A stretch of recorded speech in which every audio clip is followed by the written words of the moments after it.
আসসালামু আলাইকুম। সুপ্রিয় দর্শক, আমার এই ভিডিওটা একটা গুরুত্বপূর্ণ হিসাবে একটা ভিডিও করিতেছি। আর এই ভিডিওটা খুব সংক্ষেপে 5 মিনিটের ভিতরে আশা করি হয়ে যাবে। আপনারা দেখেন, বিশ্ব আন্তর্জাতিক যেই পলিটিশিয়ান আছেন, যারা আন্তর্জাতিক মোকাবেলা করার মতো তাদের সৎ ক্ষমতা আছে এবং তারা প্রতিবাদ করার মতো ক্ষমতা আছে। যেমন বাংলাদেশে আমি জন্মগ্রহণ করেছি 1994 সালে। আমার বয়স এখন 30 চলে। আমাকে কেউ দেখলে বলবে না যে আমার বয়স 30 চলিতেছে। আমার যে বয়সটা চলিতেছে সবাই বলিবে যে আমার বয়সটা 16 থেকে 17 বয়স চলিতেছে। একটা রেকর্ড 2013 সালে পাগলের কাহিনীতে যে রূপান্তরিত হয়েছে, যেভাবে চলিতেছিল সেই পাগলের রেকর্ডটা আজ জিনের দ্বারা রূপান্তরিত হচ্ছে এবং পরিচালনা হচ্ছে। আমি শুধু শান্তি চেয়েছিলাম বিশ্ব রাজনৈতিকের কাছে, বিশ্ব আইনশৃঙ্খলা বাহিনীর কাছে, কিন্তু আজ কোথায় গিয়ে দাঁড়িয়েছে বিষয়টা? আজ এই বিষয়টা অনেক দূর খারাপ পর্যন্ত চলে গিয়েছে। যে কোনো খারাপ মন্তব্য আমাকে আমার ব্রেনে বলে, আমার ওয়াইফকে নিয়ে খারাপ মন্তব্য কথা বলে, আমার মাকে নিয়ে খারাপ মন্তব্য কথা বলে, এগুলো কি গ্রহণযোগ্য?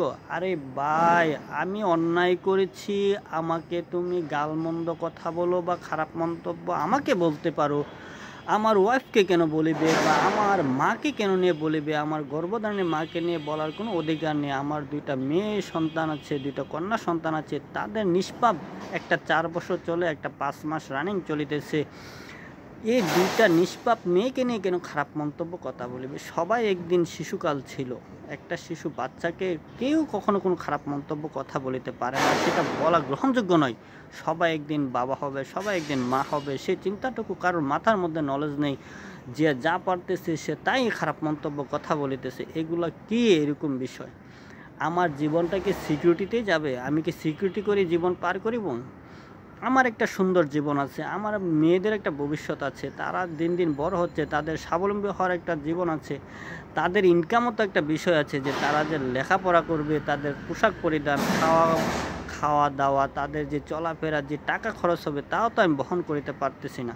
আপনারা যে রেকর্ডটা, যে এই যে খারাপে নিয়ে যে খারাপ মন্তব্য কথা চলিতেছে, আর জিন্দারা যে এত বছর যাবত এই যে শুরু করিতেছে নেই, এই রেকর্ডটা একটা সুন্দর একটা সমাজ নেই, এই রেকর্ডের একটা সুন্দর একটা পরিস্থিতি নেই, এই রেকর্ডের একটা সুন্দর একটা মন মানসিকতা নেই।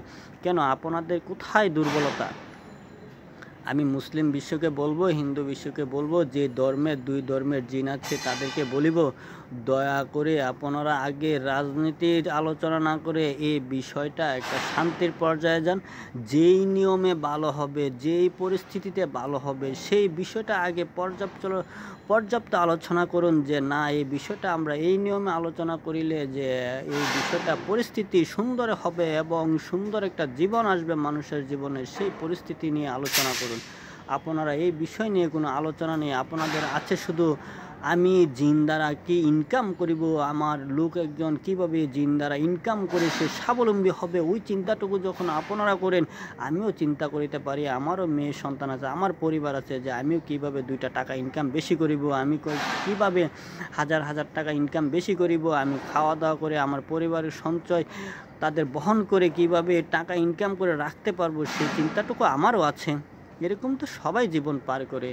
আমি একা কতটুকু এই বিষয় নিয়ে আলোচনা করিতে পারবো বা কতটুকু আমি সমাধান করিতে পারবো? একজন মানুষের দ্বারা কখনোই কোনো কিছু সম্ভব হয় না। সে যত বড়ই পৃথিবীতে পলিটিশিয়ান হোক বা যত বড়ই তার পাওয়ার থাকুক, সে কখনই একা পারে না। কারণ তার সাথে আরও অনেক জনবল লোক থাকতে হবে, তার সাথে সব রকমের সাপোর্ট থাকতে হবে, তাহলে সে অনেক দূর পর্যন্ত আগাতে পারিবে। কিন্তু আমি তো কোনো কিছুই পারতেছি না। আমাকে কথায় কথায় বলবেন যে তুমি মারতে যাও জিন দ্বারা, আর না হলে আমাকে 24 ঘন্টা কষ্ট দিবেন জিন দ্বারা, এতটাই কষ্ট দেন চোখ দিয়ে পানি চলে আসে। এইরকম কষ্ট জিন দ্বারা কষ্ট যদি না দেন, তাহলে আমি অনেক খুশি হব। আমি আল্লাহর দরবারে বারবার দোয়া করি আমার পরিবারের জন্য, যে আমার পরিবারকে নিয়ে খারাপ মন্তব্য কথা বলিবেন না। আমি যদি কোনো অন্যায় করে থাকি, তাহলে আমাকে বলিবেন যে হয় তুই খারাপ ছেলে। আরে ভাই, আমি কি পৃথিবীতে খারাপ?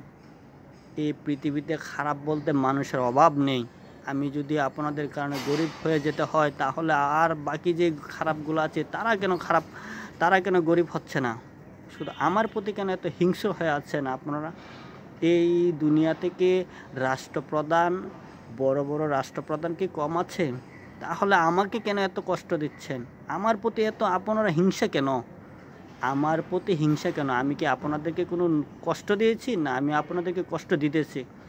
আমি ইনকাম করে বাঁচবো, যদি আমি বিচার পাই তাহলে বিচার দেবেন, আর না হয় আমাকে একটা সুন্দর জীবন দিয়ে দিবেন, সেটাই তো। ওই আপনারা আপনাদের বড়লোকদেরকে ওই আমাকে খারাপ মন্তব্য কথা বলবে, আর আমি যদি খারাপ মন্তব্য কথা বলি তাহলে ওই রেকর্ড মোতাবেক তাদেরকে বড় না করিয়ে তাদেরকে ঘুরিয়ে ছুরিয়ে অন্য দিক দিয়ে তাদেরকে বড়লোক বানিয়ে দেবেন, আর আমাকে 24 ঘন্টা কষ্ট দিবেন। আমি অনেকগুলো হাউসে ডিউটি করে এসেছি, প্রত্যেকটা হাউসেই শুধু জিন্দারা শুধু আমাকে সারাক্ষণ কষ্ট দেয়।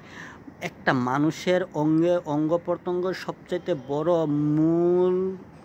মৌলিক যেটা বললে মূল অংশ কোনটা হতে পারে সবাই জানে। একটা মানুষের শরীরের স্বাস্থ্যের জন্য সবচেয়ে গুরুত্বপূর্ণ শক্তি বা মগজ শক্তি বলো, মেধা শক্তি বলুক, বা শরীর স্বাস্থ্য ভালো রাখার মূল অংশ হইল তার হরমোন শক্তি। আর সেটাতে যদি প্রতিনিয়ত যদি জিন্দারা যদি 24 ঘন্টায় যদি এটা যদি ক্ষয় করিতে থাকে, তাহলে মানুষের শরীরে কোনো কিছু থাকে? একটা মানুষ আমাকে বলবে সে মনে মনে যে তোরটা বের হয়ে যাবে, আর সেটা আমার ব্রেনে কথাটা আসবে, তারপর আমারটা ক্ষয় হয়ে যাবে। হরমোনের ক্ষয় হলে মানুষের মেধা শক্তি ঠিক থাকে না, মেজাজ ঠিক থাকে? শরীর স্বাস্থ্য এমনি নষ্ট হয়ে যায়। আরে ভাই, এটা তো সবাই জানে। এই জিনিসটা, এই হরমোন শক্তিটা মানুষের একটা গুরুত্বপূর্ণ জিনিস, আর আপনারা যা পারছেন তাই করিতেছেন। এগুলা বন্ধ করেন।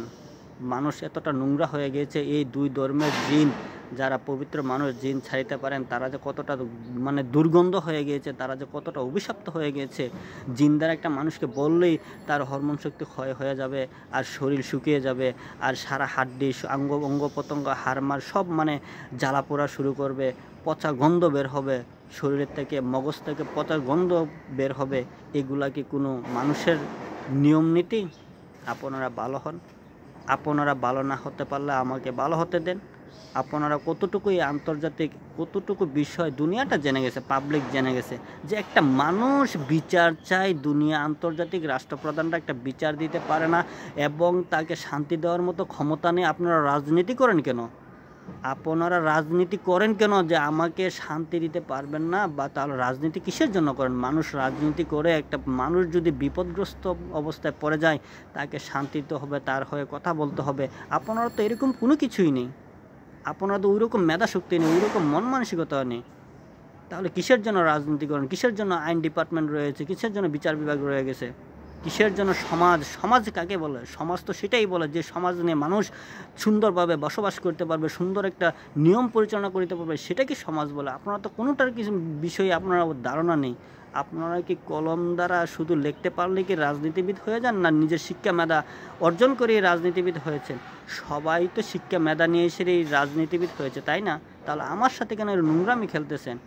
আমি এই দেশে বসবাস করি, যদি এই দেশে যদি বসবাস না করে অন্য দেশে যদি বসবাস করিতাম, তাহলে যদি এই বিষয়টা যদি পরিচালনা হতো, তাহলে আমি বিচার পাইতাম। বিচার দিতে পারবেন না, সেটাই ভালো বিষয়। কিন্তু কেন এইরকম কাহিনী চলিতেছে? আমি আপনাদের কাছে আকুলভাবে বিনয় নিবেদনভাবে বলতেছি, একেবারে নর্ম ব্যবহার না, একেবারে একটা ক্ষুদ্র মানুষ হিসাবে বলিতেছি, আপনারা আমাকে শান্তি যেভাবে দেওয়া হোক বা যেভাবে দেওয়া পরিচালনা করতে পারবেন, সেভাবে যেন আমাকে শান্তির একটা মুহূর্ত বের করা হয়, সময় বের করা হয়, সেই নিয়মটুকু আপনারা বের করিবেন। আমি মুসলিম বিশ্বের কাছে আকুল আবেদন জানাই, এবং হিন্দু বিশ্বের কাছে আকুল আবেদন জানাই, যেন পরবর্তীতে কখনোই যেন এরকম এই বিষয়গুলো যেন না থাকে। আমি আমার সুন্দর জীবন যেভাবে পরিচালনা করি, আমি কর্মসংস্থান করে বেঁচে থাকতে পারবো, বা যদি কোনো অর্থ দেওয়ার ক্ষমতা থাকে আপনাদের, যে হয় আমরা তার লাইফটা নষ্ট করে ফেলেছি, তাকে কিছু অর্থ দিব, তাহলে আমাকে দিতে পারেন, আমি নিতে পারি, কোনো সমস্যা নেই। কিন্তু আমাকে বিচার দিলে আমি সেটা বিচার পাওয়ার যোগ্যতা আছে, আমি বিচার চাই। আমি যদি বিচার পাওয়ার মতো যদি আপনারা দেওয়ার সক্ষমতা থাকে, তাহলে আমাকে বিচার দেবেন। আর যদি না হয়, আমাকে একটা শান্তির জন্য যতটুকু দরকার একটা জীবন দেন, যে হয় শান্তির জন্য যা দরকার তুই সুন্দরভাবে একটা জীবন গঠন করো, আমি সেভাবে একটা জীবন গঠন করে বাঁচার জন্য চেষ্টা করিব, কর্মসংস্থান করে বাঁচার চেষ্টা করিব। আপনারা দয়া করে আমার সাথে এরকম ব্যবহার করিবেন না, আর এই পরিস্থিতি করার কোনো দরকার নেই। আপনারা সবাই ভালো থাকবেন আশা করি। আসসালামু আলাইকুম।